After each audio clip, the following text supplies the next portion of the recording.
up?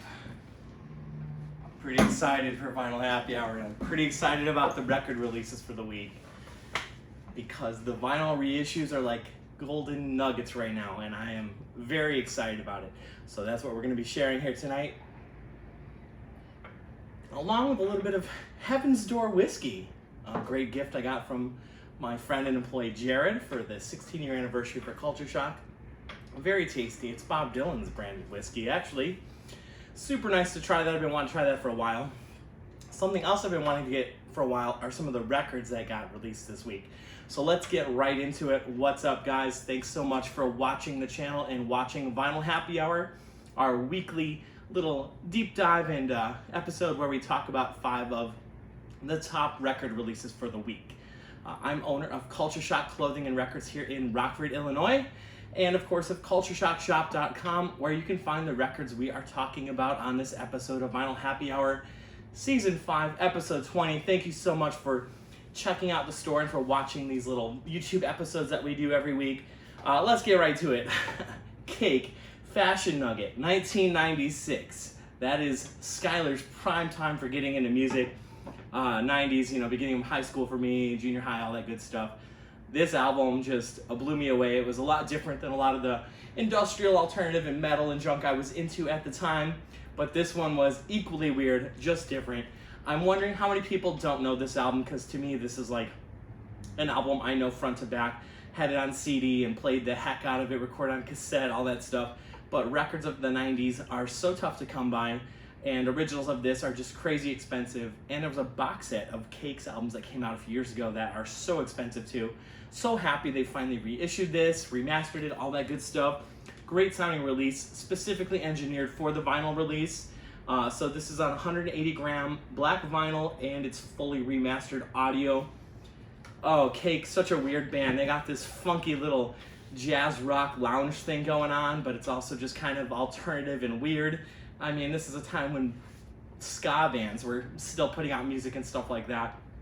And because there is some trumpet and this kind of extra percussion mixed in, it kind of just goes with that 90s thing, but it's really timeless. And then of course they're also doing, covers of like Willie Nelson and Gloria Gaynor, I Will Survive, just in this really weird way. And the singer has that really low voice, just kind of this odd timing. It's just such a weird band. So I hope you check it out if you don't already know this album. But every song, of course, He's Going the Distance, He's Going for Speed, was probably the biggest song that they ever did, it seems like. I'm also excited to see if this means that some of their other albums are going to get reissued finally. Because Comfort Eagle and a lot of other albums I'd like to see getting reissued. But they did a great job, great sounding, nice piece of wax, nice jacket, got a nice thick inner sleeve as well. So it's not a special indie store exclusive or anything per se, it's just an album that, thank God, is finally getting reissued. So we're actually talking about different reissues tonight. So everything is really going to be a reissue, either some older reissues or a few more modern ones too. This one's slightly more modern, also strange and weird. Death Grips, Money Store. This is the 10-year anniversary of this album, and they're releasing it as something they're calling, this is kind of like an indie store exclusive, but they're calling it an RSD Essential. So these special releases of certain albums, which are mostly reissues, are coming out through a group that's kind of working with stores who are part of Record Store Day to get some special releases that aren't available to other stores, only stores who are part of the Record Store Day group. And this is one that has finally gotten reissued. Obviously the artwork is pretty weird. I absolutely love how the vinyl kind of goes with the record though, that kind of black and white split. So I like when something's themed together with the album. But yeah, just a regular single LP. It does come with a printed inner sleeve as well. I'm sorry, insert and inner sleeve. This album though, if you don't know Death Grips, hard to explain. A very aggressive, weird, electronic, breakbeat, hip-hop, aggressive hip-hop, but there's like rock and metal and industrial elements even. Just a very noisy album, but there is some really great beats and rhythms even, just glitch, very glitch electro, just found sounds, just beat up electronic sometimes.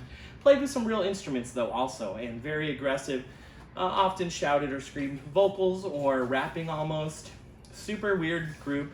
Also just a band that I've really gotten to like a lot over the years. So I don't know how limited this is, but obviously a lot of these albums are going to be limited. We're just going to show them off and kind of talk about what's interesting about them, what some of the Easter eggs are, stuff like that. I'm sure I'll overlook or miss some stuff. But if you're interested in these, I would definitely say go check them out or check out our website right now. There is a link to the staff picks on the website at cultureshockshop.com. If you want to get them before they sell out, because obviously some of these things are pretty limited. Dio's Holy Diver kind of has a little special place in my heart.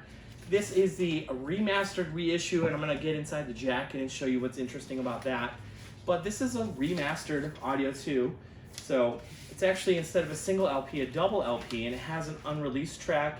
And on the fourth side, what's really special is there is the beast from the front cover is etched onto the fourth side of the record. There was no music needed. And they put the little Dio Holy Diver, instead of the large record label, there's a little kind of a small record label. So that's pretty cool too. But it's beefed up with a modern sound, a little more turned up than the original. This is the 2022 remix by Joe Baressi. And there's also a bonus track here on side 3, Evil Eyes, which was not released before on vinyl. And the classic album art, of course. It's almost one of those ones where it crosses over. Is this heavy metal or is this cheesy, you know? Is it done in a satanic way or in a Christian way? Like, I have a lot of things, because I actually got this album when I was a youngster from my older sister had given me some hand-me-down records. This was one of the first records I ever had in my personal collection. And I was going to Christian school at the time, so I was like, oh, maybe this is actually a religious album. Like, you couldn't tell. Is it satanic? But they actually commissioned the artwork, and there's actually, on the gatefold, kind of a reimagining of the artwork as well. Really cool artwork. I did notice here's a little more Easter eggs too. It's kind of like red or something on the inside instead of just plain black or white. So it's printed all the way through. Just a classic album. This is Dio, of course, also connected to being on the first couple of Black Sabbath albums before he did a lot of solo stuff, and he was in Rainbow. Ronnie James Dio, the man who really is known for giving us the devil horns, just an awesome rocker. It's also hard for me to listen to Dio or think about Dio without thinking about Jack Black and all his epic rocking and meddling out on the guitar.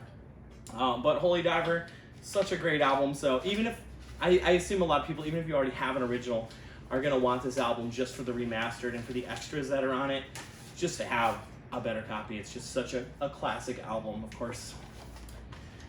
A lot of metal. This is like kind of the building blocks of some of the heavy metal that would come later. Here's another interesting one, and kind of another story I have just about kind of going back to the pandemic. This is Pearl Jam's Gigaton, but this is a reissue. This came out a couple years ago. This is the tour edition. So it's a nice thick double LP also, and then you actually get their newest live album on CD that comes packaged with the record. So this is like a limited Pearl Jam tour edition. But Gigaton came out and had a tour scheduled right at the beginning of 2020, right when everything kind of shut down for the pandemic.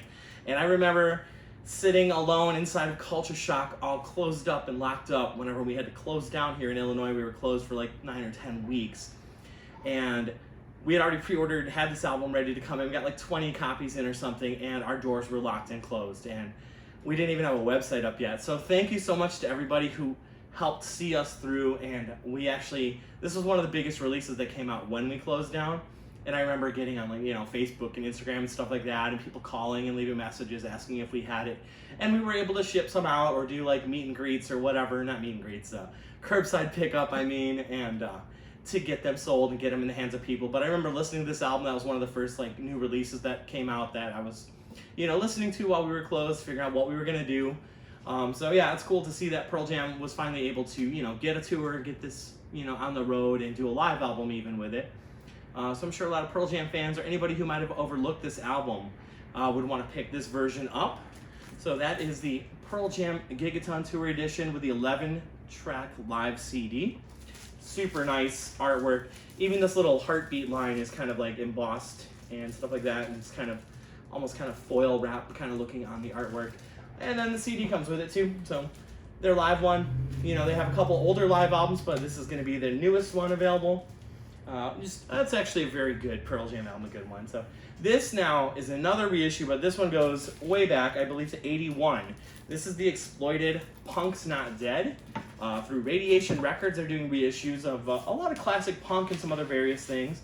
And this is a very limited, I don't know what color yellow you want to call that. We'll just call it radiation yellow since it's on Radiation Records, but I don't know what the actual color is. But this is a classic kind of the UK oi punk kind of a reissue of something. So actually Crass had put out an album called Punk is Dead, and this was kind of their answer to that, saying punk's not dead. It does come with an insert with the lyric sheet inside also. This is just kind of that raw, abrasive kind of punk that just kept the punk scene going after the whole blow up of, of course, the Ramones and Clash and stuff like that, and Sex Pistols. This has a pretty heavy vibe to it, almost like just that raw, almost like the early punk and metal of even Motorhead and things like that, but kind of the oi punk scene. This Exploited album's an essential punk piece, I would say, too, especially for the 80s punk, because there was some good 80s punk still coming out. Everybody thinks the whole 77 era was it for punk, but no, punk kept going and is still going, actually, but punk's not dead, still here in 2022. But that's it for right now. Obviously, there are a lot of other releases. If you want to find out something besides just the top 5 on our Vinyl Happy Hour, go follow the Culture Shock social media pages at Instagram and Facebook, of course. Also, you can check out in our website, too, at the staff pick section. You can pre-order upcoming releases as well. And check out every week a new Vinyl Happy Hour. Thanks so much for watching, guys. Cheers.